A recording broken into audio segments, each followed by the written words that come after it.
तो भाई arm wrestling करते हुए जनरली आप लोगों ने एक चीज़ नोटिस करी होगी, काफ़ी लोग जो होते हैं आपने देखा होगा कि उनमें एक रॉ स्ट्रेंथ बहुत ज़्यादा होती है कि उनको टेक्निक के बारे में कुछ नहीं पता, उन्हें नहीं पता आर्म रेसलिंग कैसे करनी है, पंजा कैसे लगाना है, किस तरीके से आपकी फिंगर्स को खोलना है, सुपिनेट करना है, लेकिन उनके हाथ में एक मजबूती, आपको एक बढ़िया स्ट्रेंथ आपको दिखती है, बेशक आप उन्हें हरा दो। तब आप ये सोचते हो कि अगर ये बंदा थोड़ी सी अगर आर्म रेसलिंग टेक्निक्स को ट्रेन कर ले तो ये बहुत बढ़िया लेवल पे निकल जाएगा, है ना। तो ये जो रॉ स्ट्रेंथ जो एक फ़ील होती है वो कैसे फ़ील होती है एक बंदे में, आज हम उसके ऊपर बात करने वाले हैं। और काफ़ी लोगों ने मेरे से एक सवाल भी पूछा था कि भाई जिम को और हम आर्म रेसलिंग को दोनों को साथ कैसे कंटिन्यू करें। तो आज के टॉपिक में यही रहेगा कि जिम और आर्म रेसलिंग में कुछ ऐसी कॉमन एक्सरसाइज हैं क्या जिन एक्सरसाइजेस को हम परफॉर्म कर पाएँ जिसकी वजह से हमारी स्ट्रेंथ भी बढ़े आर्म रेसलिंग में, और हम जो है आर्म रेसलिंग में बेनिफिट हो और एक बॉडी बिल्डिंग और थोड़ी बेटर फिजिक में और स्ट्रेंथ में भी बेनिफिट हो। कुछ ऐसी एक्सरसाइजेज मैं आपको बताऊंगा जो बहुत ही हेल्प करेगी आपके जॉइंट को स्ट्रॉन्ग होने में, रिस्ट के एल्बो के जॉइंट को स्ट्रॉन्ग होने में, और आपको उसमें मसल ग्रोथ भी दिखेगी, आपको एक फिजिक भी बेटर दिखेगी और मज़ा भी आएगा आर्म रेसलिंग करने में। लेकिन आगे चलने से पहले मैं आपको बताना चाहता हूँ कि मसल ब्लेज की सेल लाइव है और ये नया क्रिएटिन लॉन्च किया है मसल ब्लेज ने, जो कि कैंडी रश फ्लेवर में आया है। बहुत अच्छा फ्लेवर है ये, और इस क्रिएटिन को आप परचेज़ कर सकते हो, अभी अपने बेस्ट प्राइस पे है। और इस क्रिएटिन की खास बात है कि इसमें क्रिएटिनिन कन्वर्जन बहुत मिनिमम रहता है, क्रिएटिन वेस्ट जिसे कहते हैं वो बहुत ही ना के बराबर रहता है, जिसकी वजह से आपको क्रिएटिन का बेस्ट आउटपुट मिल पाता है। और ये क्रिएटिन काफ़ी अच्छे प्राइस पे आपको ही मिलता है, काफ़ी अफोर्डेबल प्राइस पे मिलता है। तो अगर आपको ये क्रिएटिन परचेज़ करना हो, it is a good creatine, मैं इसे रेगुलरली लेता हूँ। और अगर आपको ये परचेज़ करना हो तो मसल ब्लेज की वेबसाइट से आप परचेज़ कर सकते हो, और वो वेबसाइट का लिंक जो है वो डिस्क्रिप्शन में है। और डिस्काउंट कोड आपको लगाना है ड्यूरिंग चेकआउट, जो कि है शिव MB, SHIVMB, ठीक है, जिससे आपको एक बेटर डिस्काउंट मिल पाएगा। तो ये हम डेली रखेंगे अपनी स्ट्रेंथ बिल्डिंग में, क्रिएटिन स्ट्रेंथ में बहुत काम आता है। और हम अब आगे चलते हैं, आपको एक्सरसाइज के बारे में बताता हूँ, तो लेट्स गो। तो ये कुछ एक्सरसाइज है जो मैंने नोट कर रखी है, उनमें एक है bench press, flat bench press, bicep curls, EZ bicep curls, weighted bar dips, skull crusher, weighted pullups और मिलिट्री प्रेस, ठीक है। तो बेंच प्रेस आपका चेस्ट को फोकस करेगा, आपके ट्राइसेप्स को फोकस करेगा, थोड़ा सा ब्रेकियालियस, ठीक है, और आपके रिस्ट वगैरह। और बाइसेप कर्ल्स मेनली आपके वही बाइसेप की मसल को फोकस करेगा। EZ बार कर्ल्स भी आपके जो है ऑल ओवर आपके लैट्स के साथ साथ आपके बाइसेप कर्ल को भी फोकस करेगा। एंड वेटेड बार डिप्स बहुत इंपॉर्टेंट एक्सरसाइज है, जो कि आपका ये स्ट्रॉन्ग करेगा अगेन ट्राइसेप्स वगैरह। और स्कल क्रशर भी again for triceps. Weighted pullups for the better connection of pulling, जैसे कहते हैं ना, जो ये वाली पुलिंग आपने देखी होगी, ये पुलिंग भी बहुत बेटर है। आप रोइंग करोगे वो भी बहुत अच्छा है आर्म रेसलिंग के लिए, रोइंग इज़ वेरी गुड, मैं रोइंग भी कंसिडर करूँगा। और उसके बाद military press again for your shoulders के लिए, और अगेन ट्राइसेप्स और एक आपकी स्टेबिलिटी के लिए, बॉडी स्टेबिलिटी के लिए, ठीक है। तो ये सब एक्सरसाइजेज मैंने कंसिडर करी हैं। अब इन एक्सरसाइज को करना कैसे है, देखो, अगर आप बेसिकली भी इन्हें करोगे, मतलब बिल्कुल जैसे जिम की तरीके से करते हैं, तो भी it is good for arm wrestling. एक बढ़िया आपको ये स्टेबिलिटी, कनेक्शन और स्ट्रेंथ बिल्ड करके देगा, ठीक है। और इन एक्सरसाइजेज के साथ साथ अगर आप आर्म रेसलिंग की एक्सरसाइज नहीं करते हो तो भी चलेगा, लेकिन आप अगर आर्म रेसलिंग की टेबल प्रैक्टिस करोगे तो ये एक्सरसाइज आपको बहुत ज़्यादा मदद करेंगे उसके साथ साथ, ठीक है। मतलब आप कर सकते हो ये वाली एक्सरसाइज जो मैं बता रहा हूँ, उसके साथ साथ आर्म रेसलिंग की एक्सरसाइज भी कर सकते हो और टेबल प्रैक्टिस भी कर सकते हो, अगर आपके पास इनफ टाइम है। और अगर नहीं है, खाली आपके पास जिम है, कोई आर्म रेसलिंग सेटअप नहीं है, तो आप ये एक्सरसाइजेस और सिर्फ टेबल प्रैक्टिस हफ्ते या 2 हफ्ते में एक बार कर सकते हो, ठीक है। तो मैं इन एक्सरसाइजेस को आपको फॉर्म बता देता हूँ कैसे करना है। तो यहाँ पर हम आ जाते हैं अभी पहले डंबल बाइसेप कर्ल्स की तरफ। और जब आप इस एक्सरसाइज में ग्रेजुअली वेट इंक्रीज़ करते हो तो आपकी फिंगर्स पे काफ़ी बढ़िया लोड आना शुरू हो जाता है। तो जैसे मैं अभी 20 kg ले रहा हूँ ईच, तो मेरा मैक्स 35 kg के राउंड है। तो मेरे को करना है, काफ़ी चीट नहीं करना, चीट करने का कोई फ़ायदा नहीं, आपकी स्ट्रेंथ बिल्ड नहीं होगी, बस आपके रैप काउंट होंगे। तो आपको इधर रैप काउंट नहीं बढ़ाने हैं, आपको स्ट्रेंथ बढ़ानी है। तो आपको बहुत ही बढ़िया तरीके से आपको वेट इंक्रीज़ करना है, जिससे आपको फील हो कि यहाँ आपकी स्ट्रेंथ बिल्ड हो रही है। तो you can go for bicep curls also, और आप हैमर कर्ल्स की तरफ भी जा सकते हो, like this straight hammer curls, ठीक है। मैं थोड़ा इस साइड सामने आके दिखाता हूँ। हैमर कर्ल स्ट्रेट इस तरीके से,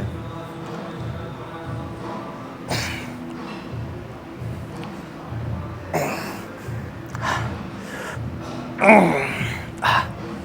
है, तो अगर आप हाथ को ज़्यादा इधर इधर करके मारोगे या इधर इधर करके मारोगे तो उतना मज़ा नहीं आएगा जब आप सीधा एकदम स्ट्रेट मारोगे हैमर कर्ल्स। मैंने देखा काफ़ी लोग हैमर कर्ल्स ऐसे ऐसे मारते हैं, ऐसे क्रॉस में। ठीक है, तो इससे बेटर है कि आप स्ट्रेट मारोगे, कंट्रोल्ड मारोगे, तो आपकी स्ट्रेंथ बिल्ड होगी, रियल स्ट्रेंथ बिल्ड होगी आपकी ब्रेकियो रेडियालिस और ब्रेकियालिस के साथ जो कनेक्शन है, और ऑल्सो फ्रॉम रिस्ट। ठीक है, इसको आप एल्बो रख के भी ट्रेन कर सकते हो इस पूरी चीज़ को, तो वो भी काफ़ी सही रहेगा आपके लिए। ठीक है, तो बाइसेप कर्ल्स को आप कंसिडर कर सकते हो। अगली हम एक्सरसाइज ले लेंगे EZ कर्ल्स। ठीक है, तो मैं उसको करके दिखाता हूँ। मेरे जिम में EZ बार जो है इज़ नॉट गुड, बट अगर सुपर EZ बार, जिसे आप जानते हो कि सुपर EZ होती है, बहुत ज़्यादा कर्ल्ड होती है, वो उसके साथ आप ट्रेन करोगे बाइसेप कर्ल्स तो बहुत अच्छा रहेगा। तो मेरी सेकंड प्रेफर्ड एक्सरसाइज है ये EZ बार कर्ल्स। मेरे जिम में ये बेटर नहीं है, अच्छी नहीं है, क्योंकि ये मतलब प्रॉपर आपको जो है मज़ा नहीं देती वो आर्म रेसलिंग वाला और जिम वाला। तो अगर आपको सुपर EZ बार मिल जाता है कहीं पर अच्छा सा, तो उससे आप EZ पे ही वेट जो है ग्रेजुअली इंक्रीज़ कर सकते हो। ठीक है,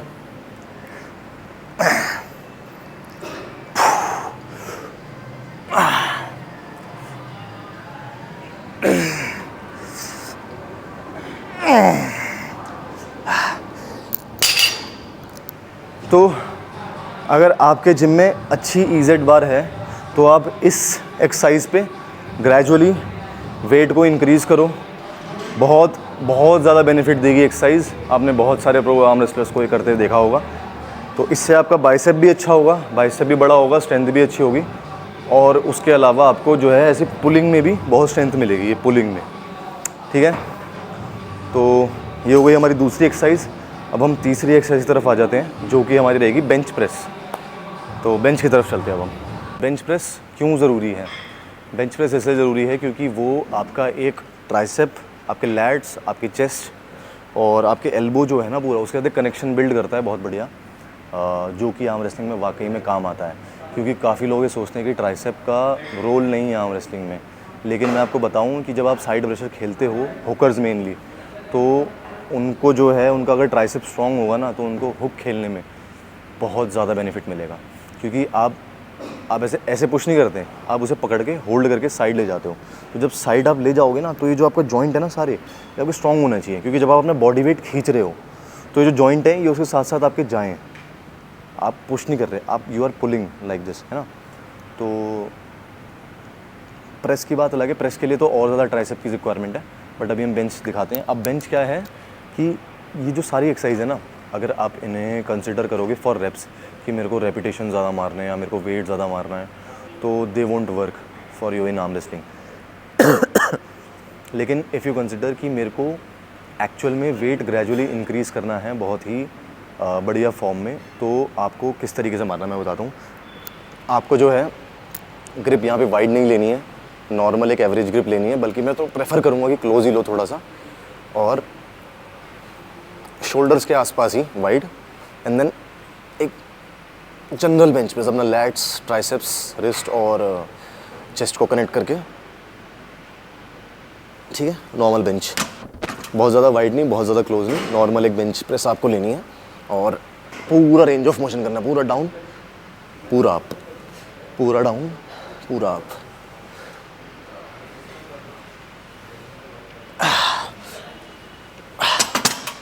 ठीक है, तो अगर आप अपना टू टाइम्स भी ऐसी पोजीशन में, बहुत वाइड नहीं, बहुत क्लोज नहीं, ऐसी पोजीशन में 2 टाइम्स आप अपना वेट मार लेते हो, जितना मतलब मेरा 70 किलो तो मैं 140 मार लूँगा, तो ये बहुत ज़्यादा अच्छा हो जाएगा आपके लिए आर्म रेसलिंग में। 3 टाइम्स मार लोगे तो क्या ही बात है ना, फिर तो आप टॉप लेवल पे आ सकते हो शायद। ठीक है, तो ये बहुत ही बेटर है आपके लिए, इसको ज़रूर करना, बेंच को हमेशा आप रख सकते हो। तो भाई आप लोग जनरली देख रहे हो कि मैं ट्राइसेप पे बहुत ज़्यादा फोकस कर रहा हूँ कि अभी वेटेड बार डिप्स है, ये भी मेनली ट्राइसेप और चेस्ट के लिए है। तो मैं इन सब पे ज़्यादा क्यों बोल रहा हूँ आपको, क्योंकि भाई ट्राइसेप ही आपके सारे जॉइंट्स को बहुत ज़्यादा कनेक्टेड रखता है। क्योंकि ट्राइसेप के जो टेंडन्स हैं वो मेनली कवर्ड रहते हैं आपके पूरे एल्बो जॉइंट के आसपास, उनकी डेंसिटी मैक्सिमम रहती है, और उनको हेल्दी रखना और उनको स्ट्रॉन्ग रखना बहुत ही इंपॉर्टेंट रहता है। इसीलिए आप ट्राइसेप वर्कआउट बहुत ज़्यादा रखो, ट्राइसेप की स्ट्रेंथ बहुत ज़्यादा बढ़ाओ, तो वो आपको बहुत ज़्यादा हेल्प करेगा आपकी कनेक्शन में और साइड प्रेशर में। तो मैं यहाँ पर वेटेड बार डिप्स में आ जाता हूँ। तो अभी तो मैं वेटेड नहीं ले रहा हूँ, मैं नॉर्मल बार डिप्स ले रहा हूँ। बस आपको नीचे की तरफ वेट लटकाना है आपके जिम में जैसे भी हो, ठीक है। और कोशिश करेंगे हम पूरा डाउन जाने की, जितना स्ट्रेच कम कर पाए, जितना ज़्यादा स्ट्रेच हम कर पाएँ। तो मैंने यहाँ पोजीशन में आ गया हूँ और जैसे मेरे जिम में जो है ये ऐसे हो जाता है, वाइड भी हो जाता है और ये क्लोज़ भी हो जाता है। तो मैं प्रेफर करूँगा क्लोज़ करने में। तो अगर आपके जिम में क्लोज़ है तो बढ़िया है, वाइड है तो चलो कोई दिक्कत नहीं है, वो भी काम ही आएगा। तो मैं इस तरीके से जाऊँगा पूरा नीचे, जितना नीचे जा सकता हूँ, फिर पूरा ऊपर, पूरा नीचे, पूरा ऊपर, down up, down up, down up, ठीक है। तो इसमें मेरी पूरी लोअर चेस्ट भी हो रही है स्ट्रेच और ट्राइसेप भी मेरा पूरा जो है एंगेज हो रहा है कम्प्लीटली, ठीक है। तो ये पार्ट हमारा स्ट्रॉन्ग होगा। तो जो हमारी अगली एक्सरसाइज है वो है वेटेड पुलअप्स। तो पुलिंग मूवमेंट बहुत ज़्यादा रहती है अपने पंजे में और पुलअप्स भी बहुत अच्छे रहते हैं नॉर्मल, अगर आप बॉडी बिल्डिंग स्ट्रेंथ लिफ्टिंग कर रहे हो तो पुलअप्स आर टू गुड और वेटेड पुलअप मारना इज़ वे बेटर, ठीक है। तो यहाँ पर अब हम बात करेंगे पुलअप्स आपको किस तरीके से मारने हैं, ठीक है। तो मैं आपसे कहूँगा कि चाहे आप ऐसे मारो या ऐसे मारो या ऐसे मारो, ठीक है। ये 3 तरीके हैं, ये हाथ को सुपिनेटेड, नॉर्मल हैमर वाली पोजीशन में और प्रोनेटेड, ठीक है। तीनों पोजीशन में आप पुलअप्स मार सकते हो। बस मैं आपको कहूँगा कि आप स्ट्रेट रख के पुल करो एंड देन कर्ल। पुल करते टाइम वो कर्ल करनी है रिस्ट को, या फिर आप कर्ल्ड रिस्ट से भी पुलअप मार सकते हो, ठीक है। तो उससे क्या होगा, आपके फोर आर्म पे भी काफ़ी इफेक्ट पड़ेगा, जिसकी वजह से आपकी कपिंग वाली है, कपिंग एंड पुलिंग जो आपकी एक्टिविटी है ये आर्म रेसलिंग में जो मूवमेंट है ये बेटर होगी। तो मैं वो करके दिखाता हूँ। जैसे सपोज़ मैं इधर हूँ, ठीक है, तो मैं यहाँ पर ऐसे कर्ल कर सकता हूँ। तो मेरी रिस्ट आप थोड़ा सा ध्यान से देखना, स्ट्रेट है एंड मैं ऐसे कप करके पुल कर रहा हूँ,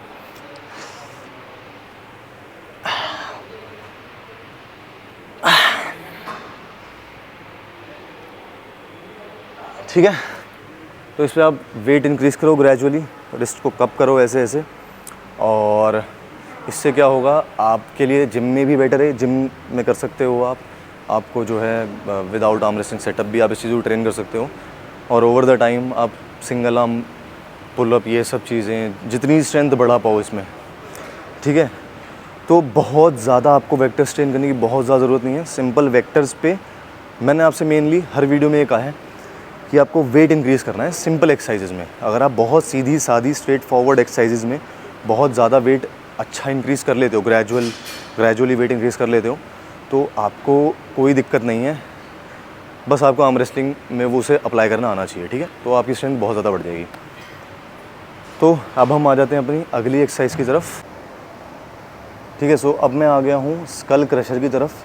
और स्कल क्रशर को स्कल क्रशर क्यों बोलते हैं, क्योंकि वो सर के ऊपर वेट जाता है और अगर छूट जाए वेट तो आपके सर पे गिरेगा, ठीक है। और skull crusher is one of my favourite and I think it is one of the best exercise to strengthen your triceps. अपने ट्राइसेप्स को स्ट्रॉन्ग करने के लिए बहुत बड़ी एक्सरसाइज है और इसको मैं करके दिखाता हूँ।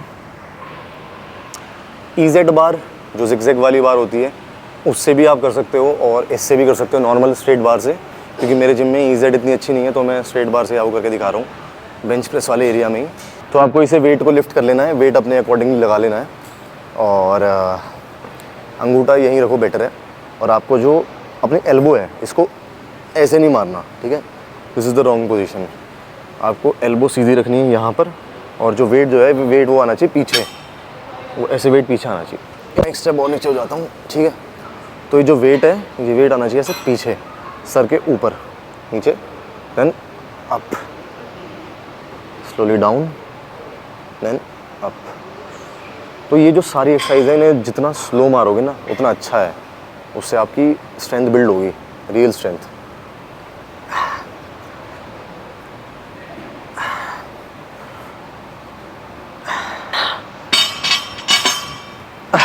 ठीक है।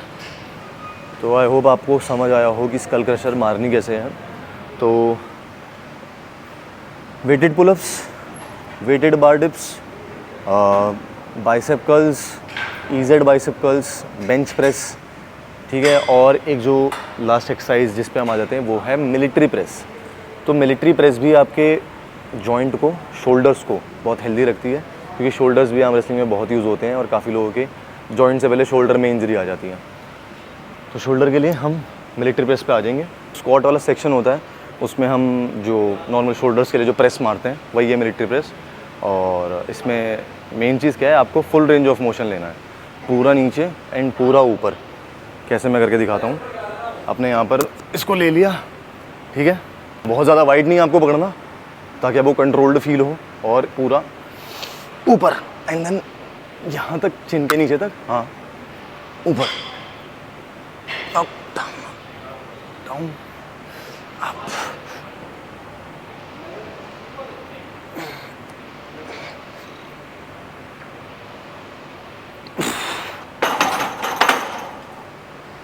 ठीक है, तो ये आपके शोल्डर्स को भी ट्रेन करेगा और आपके पूरे जॉइंट शोल्डर्स के कनेक्शंस को बिल्ड करेगा, बेटर करेगा। और इसके बाद आप एक लास्ट एक्सरसाइज ले सकते हो, जो कि मैं इसी में आपको बता देता हूँ, जिसे हम लोग कहते हैं रैक पुल। इसको बस ऐसे नॉर्मली ग्रैब करा, ठीक है, हमने इसे ग्रैब किया और बस यहाँ से बस नॉर्मली हमें इसे लिफ्ट करना है, ठीक है, ऐसे करके बस लिफ्ट करना है। तो इस पे रिस्ट हमारी फ्लॉप नहीं होनी चाहिए रिस्ट लिफ्ट करते हुए, और अंगूठा ऊपर की जगह, अंगूठा जो है ऐसे नहीं रखना है, ऐसे रखना है, ठीक है। तो ये जो लिफ्ट करते हुए इस पर जब आप वेट इंक्रीज़ करोगे तो आपकी उंगलियां खुलने लगेंगी, और जब आपकी उंगलियां खुलने लगेंगी तो तभी आपकी जो है स्ट्रेंथ बिल्ड होगी। जहाँ पर आपको बहुत ज़्यादा प्रेशर फोर्स फील होगा, वहीं पे आपकी स्ट्रेंथ बिल्ड होगी, और आपको इसी पे जो है वेट इंक्रीज़ करना है। तो ये 5-6 एक्सरसाइज मैंने आपको बताई हैं, जो कि आपकी जो है फ़िज़ीक भी बेटर करेगी, ठीक है, और दूसरा आपकी आर्म रेसलिंग में स्ट्रेंथ भी बिल्ड करेगी। इसके अलावा आप लोग जो है स्क्वाट्स कर सकते हो अगर आपको लोअर बॉडी अच्छी करनी है तो। बाकी ये जो एक्सरसाइज हैं पूरी कंप्लीट अपर बॉडी की हैं, और आर्म रेसलिंग का अगर आपको कनेक्शन पता है, आपको पता है आर्म रेसलिंग कैसे करते हैं, तो इन एक्सरसाइजेज़ पे, इन 5-6 एक्सरसाइजेज़ पे बहुत ज़्यादा वेट बढ़ाने पे आपको बहुत ही ड्रास्टिक एक रिज़ल्ट मिलेगा, बहुत अच्छा रिज़ल्ट मिलेगा, जिसको आप फील कर पाओगे ऑन द टेबल, ठीक है। तो इनको ट्राई ज़रूर करो, ट्राई मत करो, इनको रेगुलर रख लो। मेरे हिसाब से अपने डेली रूटीन में इन एक्सरसाइज का एक प्रोग्राम बना के रख लो, और इनको करते रहो, और आर्म रेसलिंग भी करते रहो, टेबल प्रैक्टिस भी करते रहो, और अपना जो है रिकवर्ड रहो, stay free from injury. And I hope आपको ये वीडियो अच्छी लगे, और अच्छी लगी हो तो लाइक कर लेना, सब्सक्राइब कर लेना। और अगर कोई भी मसल ब्रेज का आपको प्रोडक्ट परचेज़ करना हो, चाहे वो क्रिएटिन है, प्रोटीन है, प्री वर्कआउट है, तो you can go at MuscleBlaze website, और वहाँ पर आप मेरा कोड लगा सकते हो SHIVMB फॉर बेस्ट डिस्काउंट, ठीक है। तो इस वीडियो को यहीं पे ख़त्म करते हैं। अच्छी लगी तो लाइक कर लेना, मिलते हैं अगली वीडियो में। जय श्री राम।